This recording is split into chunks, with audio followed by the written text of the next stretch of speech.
So John, what are some of the operational challenges that you've overcome to be able to deliver great water to your customers?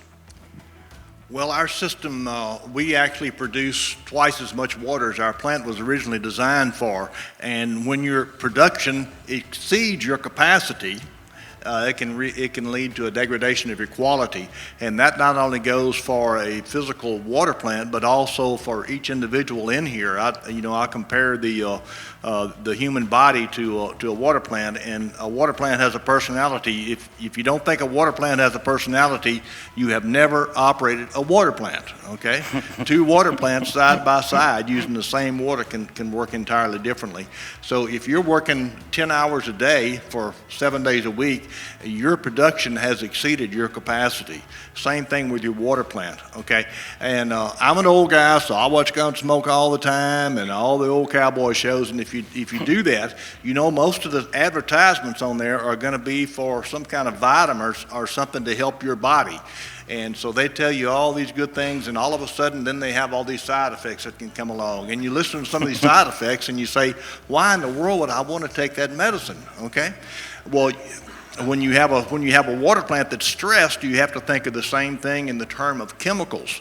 Okay, you might inject a chemical into your water plant that does one thing, but all of a sudden you're going to have a side effect somewhere else in a plant that's stressed like that. And a prime example of that is in Louisiana. Our chlorine residual went up by 2.5 times a couple of years ago when we had an amoeba outbreak.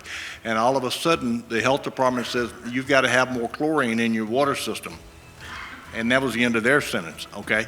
The result of that was all of a sudden we had trouble with DBPs. So you have one thing, but you have a side result of that. So that's especially true when you have a plant that's stressed as much as ours is. We're in the process of enlarging our plant by twofold, so it'll be a lot better. But that's some of the things you have to think about. You know, that water plant is an organism, and if you push it past its limit, then you are going to have some individual stresses on that thing that may not can be overcome with just a normal chemical. You want to look at a chemical that maybe does two things, and you have to look at, well, what it's doing at the plant, what's it going to do out in the field with a huge distribution system like we have, what's going to be the end result of it over there. So you have to think long term and long effect for everything you do in a plant.